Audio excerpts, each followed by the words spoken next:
Europe की सड़क यात्रा, 10 दिनों का रोमांचक सफर। नमस्ते दोस्तों, आज हम आपको ले चलेंगे यूरोप की एक अद्भुत रोड ट्रिप पर। 10 दिनों में हम कई खूबसूरत जगहों पर जाएंगे, मजेदार घटनाओं का अनुभव करेंगे और कुछ चुनौतियों का सामना भी करेंगे। क्या आप तैयार हैं इस सफर में हमारे साथ आने के लिए? तो चलिए शुरू करते हैं। दोस्तों, पहले दिन हम पहुंचे पेरिस, प्यार का शहर। एयरपोर्ट से बाहर निकलते ही एक अलग ही एनर्जी फील हो रही थी। हम सीधा अपने होटल गए, जो कि एफिल टावर से बस कुछ ही दूरी पर था। होटल में सामान रखा और फिर चल दिए एफिल टावर देखने। दोस्तों, क्या बताऊं उस नजारे के बारे में। एफिल टावर को अपनी आंखों से देखना एक अद्भुत अनुभव था। शाम को हमने एक बहुत ही शानदार रेस्टोरेंट में खाना खाया। फ्रेंच खाना तो वैसे भी लाजवाब होता है। रात को पेरिस की रौनक देखने लायक होती है। हर तरफ जगमगाती हुई लाइट्स, खुश लोग और एक अलग ही चार्म। कल आपको मिलवाएंगे बेल्जियम से, जहां हमें इंतजार रहेगा चॉकलेट और वैफल्स का। नमस्ते दोस्तों, दूसरे दिन हमारी कार ने रफ्तार पकड़ी बेल्जियम की ओर। सफर थोड़ा लंबा था, लेकिन आसपास के खूबसूरत नजारों ने उसे भी यादगार बना दिया। हम दोपहर तक ब्रुसेल्स पहुंचे, जो बेल्जियम की राजधानी है। सबसे पहले हमने ग्रैंड प्लेस का रुख किया। ये जगह वाकई ग्रैंड है। इतनी खूबसूरत आर्किटेक्चर देखकर आप बस देखते ही रह जाओगे। ग्रैंड प्लेस के बाद बारी आई बेल्जियन चॉकलेट और वैफल्स की। दोस्तों, यहाँ की चॉकलेट की तो बात ही निराली है। वैफल्स भी कमाल के थे। शाम को हमने एक लोकल बार में कुछ बेल्जियन बियर ट्राई की। यहाँ की बियर अपने यूनिक टेस्ट के लिए जानी जाती है। अगले दिन हमारा प्लान था एम्स्टर्डम जाने का, जहां हमें इंतजार रहेगा कैनाल्स का शहर। हेलो दोस्तों, तीसरे दिन हम पहुंचे नीदरलैंड के शहर एम्स्टर्डम। यहां की खूबसूरती देखते ही बनती है। हर तरफ कैनाल्स, रंग बिरंगे घर और एक अलग ही वाइब। हमने यहां साइकिल किराए पर ली और फिर निकल पीडीडे शहर की सैर पर। साइकिल से एम्स्टर्डम घूमने का अपना ही मजा है। कैनाल्स के किनारे किनारे साइकिल चलाना, खूबसूरत नजारों का आनंद लेना वाकई बेहतरीन अनुभव था। एम्स्टर्डम अपने कॉफी शॉप्स के लिए भी बहुत फेमस है। हमने भी एक कॉफी शॉप में रुककर कुछ लोकल स्नैक्स ट्राई किए। शाम को हम गए एने फ्रैंक हाउस देखने। ये वो जगह है जहां एने फ्रैंक और उनका परिवार नाजी सेना से छिप कर रहा था। अगले दिन हमें निकलना था जर्मनी के लिए।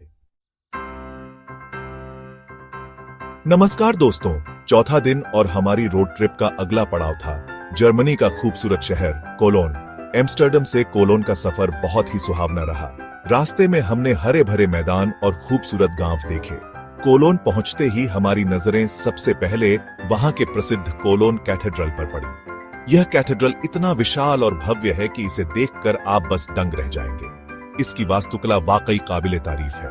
हमने घंटों इस कैथेड्रल को निहारा, इसकी हर एक नक्काशी, हर एक मीनार को ध्यान से देखा। इसके बाद हम राइन नदी के किनारे टहलने निकले। यहाँ से कोलोन शहर का नजारा देखने लायक होता है। ठंडी हवा, नदी का शांत पानी और आसपास की रौनक, सब कुछ मिलकर एक अलग ही माहौल बना देते हैं। कल हमारी रोड ट्रिप हमें ले जाएगी फ्रैंकफर्ट, जर्मनी के एक और खूबसूरत शहर में।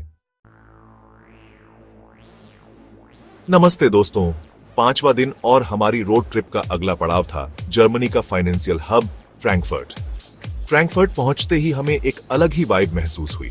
यहाँ की चकाचौंध और तेज रफ्तार जिंदगी कोलोन से बिल्कुल अलग थी। सबसे पहले हम गए फ्रैंकफर्ट स्काईलाइन देखने। यहाँ की ऊंची ऊंची इमारतें वाकई काबिले तारीफ हैं। पूरा शहर एकदम आधुनिक लगता है। स्काईलाइन देखने के बाद हमने फ्रैंकफर्ट के पुराने शहर रोमर का रुख किया। रोमर में आपको फ्रैंकफर्ट का पुराना रूप देखने को मिलेगा। यहाँ की पुरानी इमारतें, संकरी गलियां और ट्रेडिशनल मार्केट आपको एक अलग ही दुनिया में ले जाएंगे। फ्रैंकफर्ट में हमें फ्रैंकफर्टर खाने का भी मौका मिला, जो कि यहाँ का बहुत ही फेमस स्ट्रीट फूड है। अगले दिन हमारा प्लान था स्विट्जरलैंड जाने का। नमस्ते दोस्तों, छठा दिन और हमारी रोड ट्रिप का अगला पड़ाव था स्विट्जरलैंड का सबसे बड़ा शहर ज्यूरिख। ज्यूरिख पहुंचते ही हमें एक अलग ही शांति और सुखद एहसास हुआ। यहाँ की हवा में एक अलग ही ताजगी थी। हम सीधा गए ज्यूरिख झील देखने। यह झील इतनी साफ और सुंदर है कि इसे देखकर आप बस मंत्रमुग्ध हो जाएंगे। झील के चारों ओर हरे भरे पहाड़ और खूबसूरत घर इसकी खूबसूरती में चार चांद लगा रहे थे। शाम को हम गए लिंडहोम ऑफ चॉकलेट देखने। यह एक चॉकलेट फैक्ट्री और म्यूजियम है जहां आप चॉकलेट बनने की पूरी प्रक्रिया देख सकते हैं और साथ ही अलग अलग तरह की चॉकलेट का स्वाद भी ले सकते हैं। अगले दिन हमें निकलना था इटली के लिए। चियाओ दोस्तों, 7वां दिन और हमारी रोड ट्रिप का अगला पड़ाव था इटली का फैशन कैपिटल मिलान।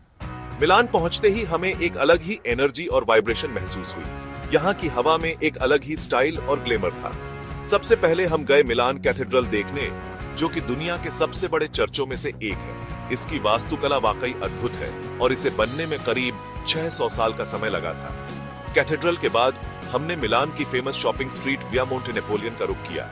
यहाँ पर आपको दुनिया के सभी बड़े फैशन ब्रांड्स के स्टोर मिल जाएंगे।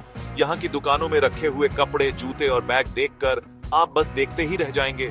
मिलान में हमें इटालियन खाने का भी लुत्फ उठाने का मौका मिला। अगले दिन हमें निकलना था वेनिस के लिए। बुongiorno दोस्तों, 8वां दिन और हमारी रोड ट्रिप का अगला पड़ाव था इटली का सबसे रोमांटिक शहर वेनिस। वेनिस पहुंचते ही हमें एक अलग ही दुनिया में आने का एहसास हुआ। यहाँ की कोई सड़क नहीं है, सिर्फ नहरें हैं जो पूरे शहर को जोड़ती हैं। हम अपने होटल पहुंचे जो कि ग्रैंड कैनाल के किनारे पर था। होटल में सामान रखकर हम तुरंत ही गोंडोला राइड पर निकल पड़े।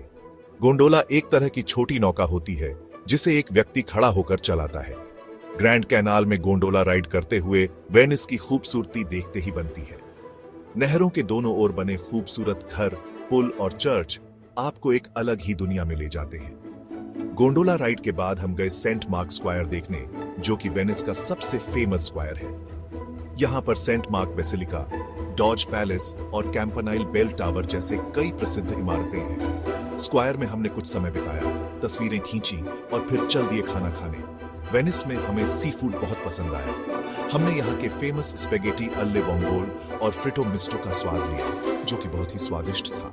अगले दिन हमें निकलना था ऑस्ट्रिया के लिए। ग्रूस गॉड दोस्तों, 9वां दिन और हमारी रोड ट्रिप का अगला पड़ाव था ऑस्ट्रिया की राजधानी वियना। वियना पहुंचते ही हमें एक अलग ही शान और सभ्यता का एहसास हुआ। यहाँ की हवा में एक अलग ही क्लास और एलिगेंस थी। सबसे पहले हम गए शॉनब्रुन पैलेस देखने, जो कि हैब्सबर्ग वंश का ग्रीष्मकालीन निवास हुआ करता था। यह पैलेस अपनी खूबसूरती और भव्यता के लिए दुनिया भर में मशहूर है। पैलेस के बाद हम गए हॉफबर्ग पैलेस देखने, जो कि हैब्सबर्ग वंश का मुख्य निवास स्थान था। यहाँ पर आपको कई म्यूजियम, लाइब्रेरी और आर्ट गैलरी देखने को मिलेगी। यहाँ से हम गए वियना स्टेट ओपेरा देखने, जो कि दुनिया के सबसे प्रसिद्ध ओपेरा हाउस में से एक है। यहाँ पर हमें मोजार्ट के फेमस ओपेरा दी मैजिक फ्लूट देखने का मौका मिला। ओपेरा देखने के बाद हम गए एक रेस्टोरेंट में खाना खाने। वियना में हमें ऑस्ट्रियन खाना बहुत पसंद आया। हमने यहाँ के फेमस वीनर श्निट्ज़ेल और एप्पल स्ट्रूडल का स्वाद लिया, जो कि बहुत ही स्वादिष्ट था।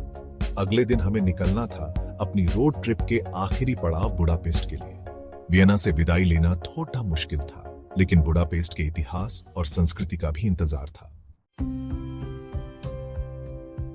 जेट दोस्तों, 10वां और आखिरी दिन हमारी रोड ट्रिप का आखिरी पड़ाव था हंगरी की राजधानी बुडापेस्ट। बुडापेस्ट पहुंचते ही हमें एक अलग ही ऊर्जा और जोश का एहसास हुआ। यह शहर अपने इतिहास, संस्कृति और वास्तुकला का एक अद्भुत संगम है। सबसे पहले हम गए हंगेरियन पार्लियामेंट बिल्डिंग देखने, जो कि डेन्यूब नदी के किनारे स्थित है और बुडापेस्ट की सबसे प्रसिद्ध इमारतों में से एक है। इस इमारत की वास्तुकला वाकई काबिले तारीफ है। यहाँ से हमें बुडापेस्ट शहर का बहुत ही खूबसूरत नजारा देखने को मिला।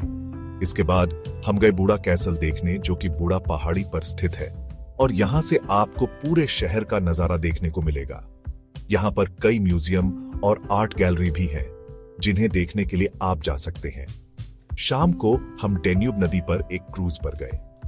रात के समय डेन्यूब नदी बहुत ही खूबसूरत लगती है और यहाँ से आपको बुडापेस्ट शहर की रोशनी में नहाया हुआ नजारा देखने को मिलेगा। क्रूज पर हमें हंगेरियन खाना और वाइन भी परोसी गई, जो कि बहुत ही स्वादिष्ट थी। इस तरह हमारी 10 दिनों की यूरोप रोड ट्रिप समाप्त हुई। यह एक अविस्मरणीय अनुभव था, जिसे हम अपनी जिंदगी भर याद रखेंगे। हमें उम्मीद है कि आपको हमारे साथ यह सफर पसंद आया होगा। अलविदा यूरोप। तो दोस्तों, ये थी हमारी 10 दिनों की यूरोप रोड ट्रिप। हर शहर ने हमें कुछ नया सिखाया, कुछ नया अनुभव कराया। कभी हम पेरिस की गलियों में खोए हुए थे तो कभी वेनिस की नहरों में बहते हुए। अगर आपको यह वीडियो पसंद आया हो तो इसे लाइक और शेयर जरूर करें और ऐसे ही और वीडियोस देखने के लिए हमारे चैनल को सब्सक्राइब करना ना भूलें। धन्यवाद।